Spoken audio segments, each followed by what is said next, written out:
Hello YouTube, welcome to part 8 of the Book of Five Rings review.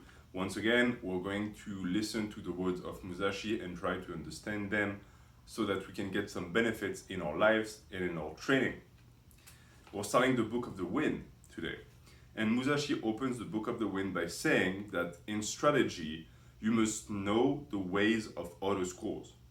So he has written about various other traditions of strategies in this Wind book.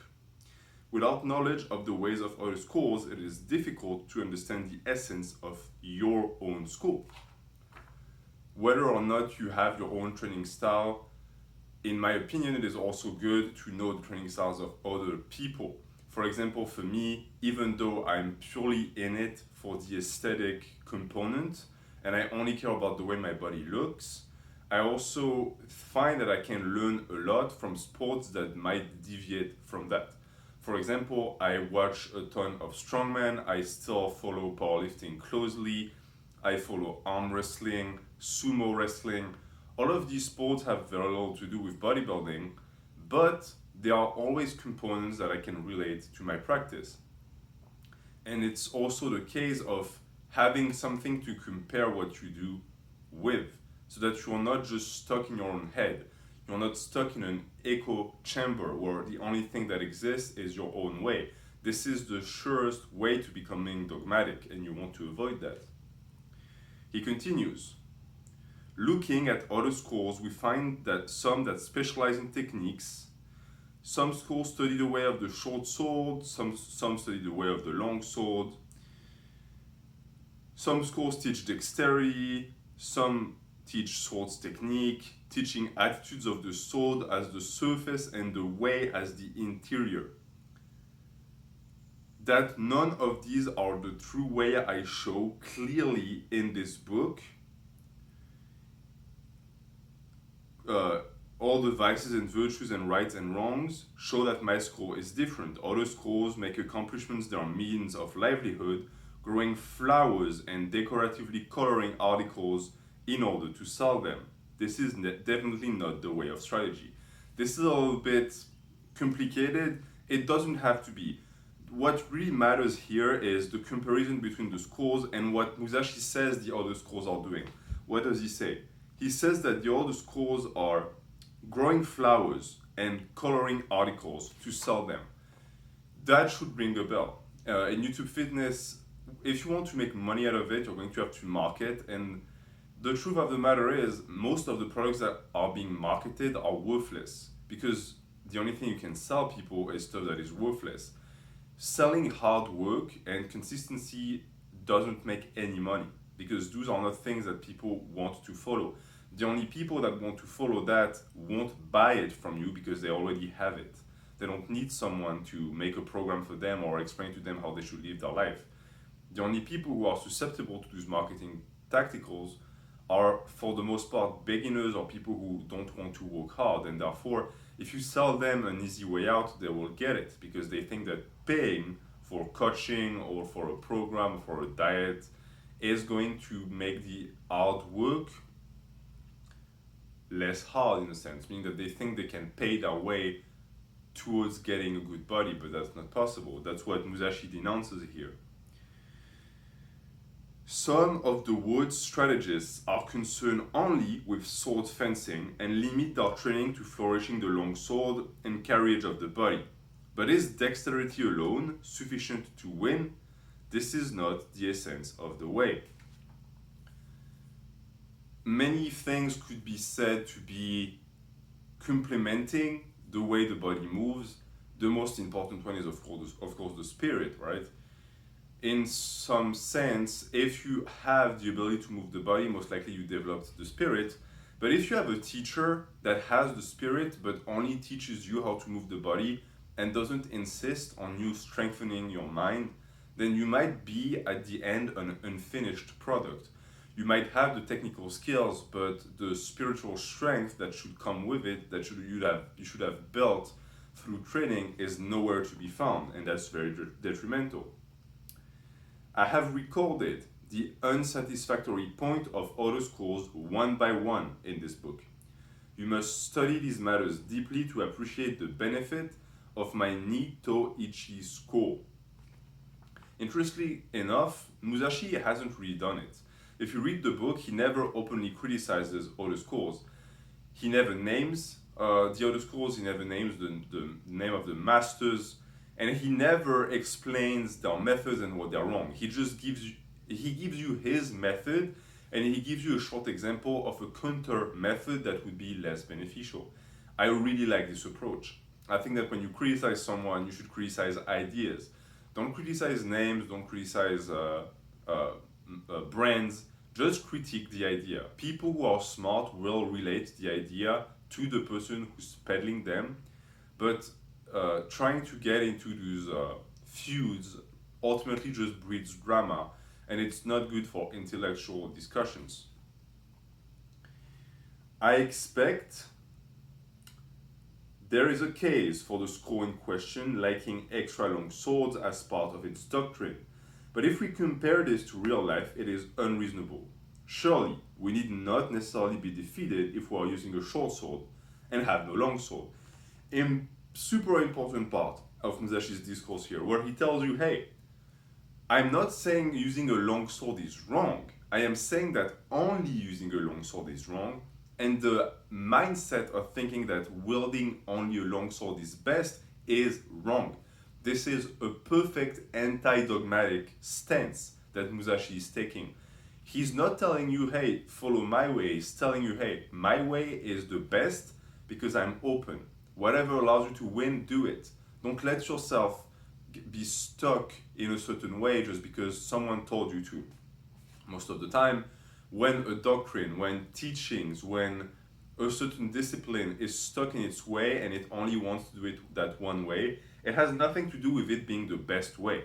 It has everything to do with it being either tradition or a marketing scheme where the person who created that school of thought understands that it needs to keep you repeating the same things because this is the identity of the product they're trying to sell.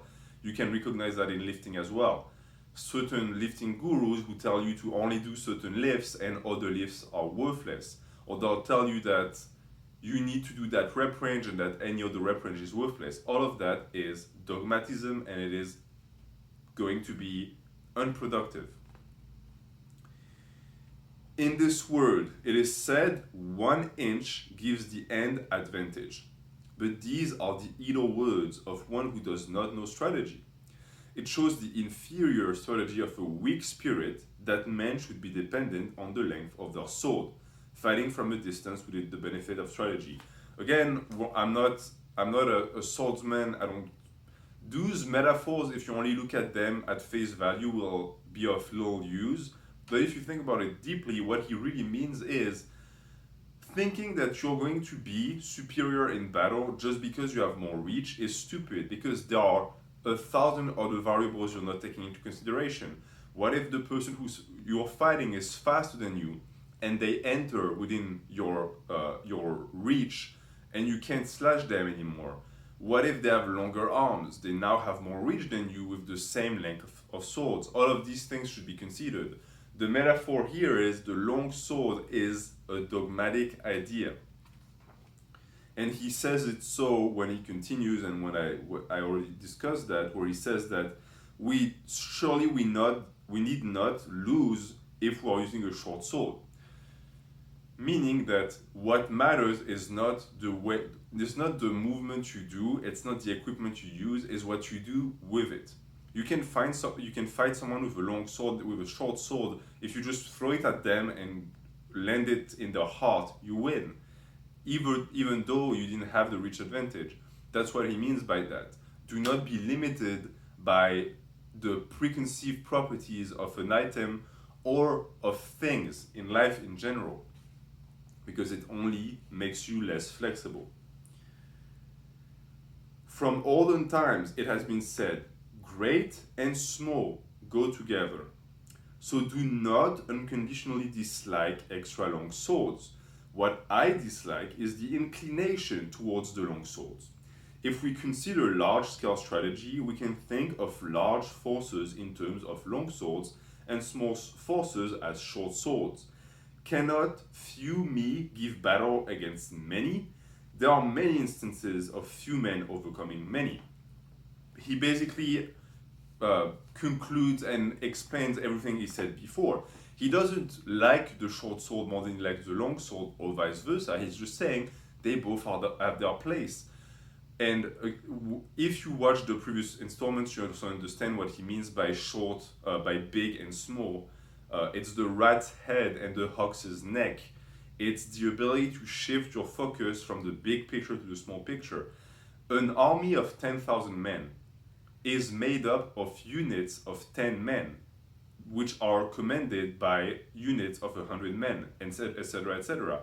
The big picture is usually made up of small things. And if you're unable to understand that you're going to be unable to understand life in general. Because while the big picture is of course the most important, the fragments that make the big picture are just as much because they are of equal importance. In my doctrine, I dislike preconceived narrow spirit. You must study this well. It's such an easy concept, right? But so few people actually manage to do that. And the reason why is because as humans, we need to have values, we need to have morals, we need to have things that we hold on because they make up our identity. And a lot of people think that if they change their mind, they're giving up who they are. And I agree to an extent, right? No one likes a flip-flopper. There are certain things in life that you should have a hard stance on because they define who you are.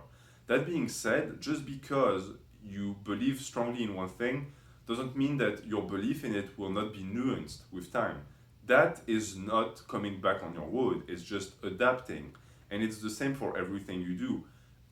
Approach things with an open spirit.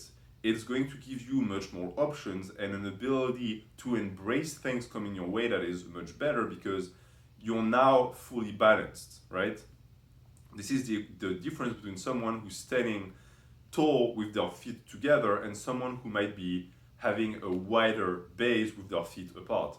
The first one will be knocked over by the first thing that comes his way. Sure, he looks proud and tall and grandstanding, but at the end of the day, what is the point of that? It's just ego, it's vanity, because this is not a good way to sustain your life.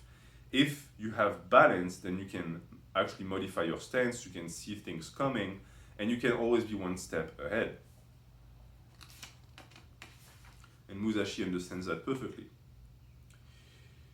Because he continues, if you are concerned with the strength of your sword, you will try to cut unreasonably strongly, and will not be able to cut at all.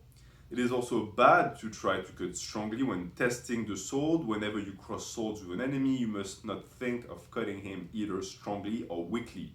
Just think of cutting. Be intent solely upon killing the enemy. Do not try to cut strongly, and do not think of cutting weakly. You should only be concerned with killing. I relate that to lifting. A lot of people will tell you, oh, you have to lift as fast as possible. Some people will tell you, no, lift slow. Usually the first school of thought is for powerlifters, and the second school of thought is for bodybuilding. I say lift with, in your mind, the intent of actually finishing the lift. That's it. Which means that if in the moment going fast is the best option, go fast, and if it's going slow, go slow. It all depends on what you want to do. But focusing on speed might reduce your technique, it might lead to injury, and focusing on being too slow might actually rob you of some of your strength because you're going to lower the tempo so much that you now killed any momentum you might have. And you're not even getting extra muscle under tension time with this, because the truth is the stretch reflex of the muscle at the bottom of the lift for lifts that have a negative and a positive portion is going to put much more stress on the muscle than the lengthening portion of the time you spent by slowing down the descent. If you rely on strength, when you hit the enemy's sword, you will hit too hard. If you do this, your own sword will be carried along as a result. Thus the saying, the strongest hand wins, has no meaning.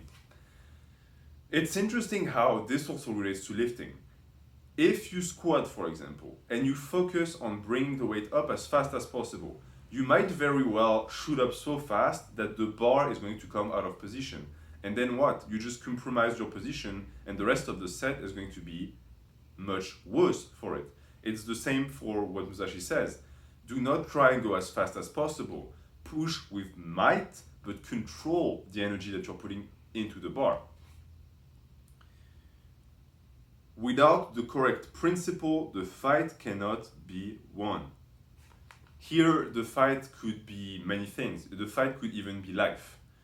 We go through life following certain principles. People who follow erroneous or faulty principles fail at life. People who follow highly moral and what we would call good principles succeed. The spirit of my school is to win through the wisdom of strategy, paying no attention to trifles. Study this well. Strategy is a broad term in reality. You should have understood that by now, because we spoke about it in so many terms under so many different angles that at this point, what is even strategy? Strategy, in my opinion, is intelligence. It's the ability to understand a situation and to get the best out of it so that you are the winner at the end, and that can take many forms. And we're going to finish with, we have two to finish this. So we're going to finish with those two. He says, the way of strategy is straight and true. You must chase the enemy around and make him obey your spirit. Always think about that. You are on the way, you are on the path. It is straight and true.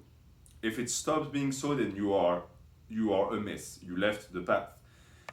The enemy is your weakness, it's your insecurities, it's all those things that you're going to encounter as you walk on the path, and you should chase them out of the path. You do not want them to walk with you on the path. You don't want them to be always ahead of you. You also don't want them to be in your back, because it would mean that you never dealt with them. You need to chase it around and make it obey your spirit. Any fear you have, any insecurity you have, anything that you think you cannot conquer, it's all in your head. You can conquer it. Without you, it does not exist. Think about it in this way. If you fear something and you ended up dying, that fear would disappear with you. Why? It's a parasite. It only exists because you exist, and you decided to give it birth. You are the parent of that feeling. So you can also, if you decide to, make it obey your will. You just have to be willing to do that, strong enough. And we'll finish off with Musashi saying, footballers do not fix their eyes on the ball, but by good play on the field, they can perform well. When you become accustomed to something, you are not limited to the use of your eyes. People such as master musicians have the music score in front of their nose, but this does not mean that they fix their eyes on those things specifically, or that they make pointless movements. It means that they can see naturally. This relates to Musashi's method of widening your field of vision. You can refer to, I think, part 5 if you want to hear more about that. But basically, you can see things without watching them intently. It's what he calls seeing naturally. If you watch high-level point guards in the NBA, for example, you'll see that they don't really look, like they don't fully turn their heads to look at the field. They see naturally. They know where everyone is, and if they look at someone, most likely it's a feint. It's to get the defense to focus on cutting the pass so they have an open course somewhere else. Everyone can achieve this on whatever you want to do, right? It's not as important in lifting, because in lifting nothing is in motion. There are no players in motion around you. But if you play sports, or if you do martial arts, or if you just want to have better situational awareness, you have to practice this. Don't look at things instantly. Look at the broader picture and focus on your ability to see everything. Everything that is in your field of vision is under your control. You have to memorize that well, and you have to believe that within yourself. And that's going to be that for this review. We have still 2 pages to go on this Book of the Wind, but next week is going to be the last installment. Thank you so much for watching. I hope you enjoyed these reviews. And we will soon be moving on to the Agakure, so we're going to remain in the Eastern school of thought, the Japanese school of thought, because there is so much to learn from these masters. Thank you for watching. Have a good day.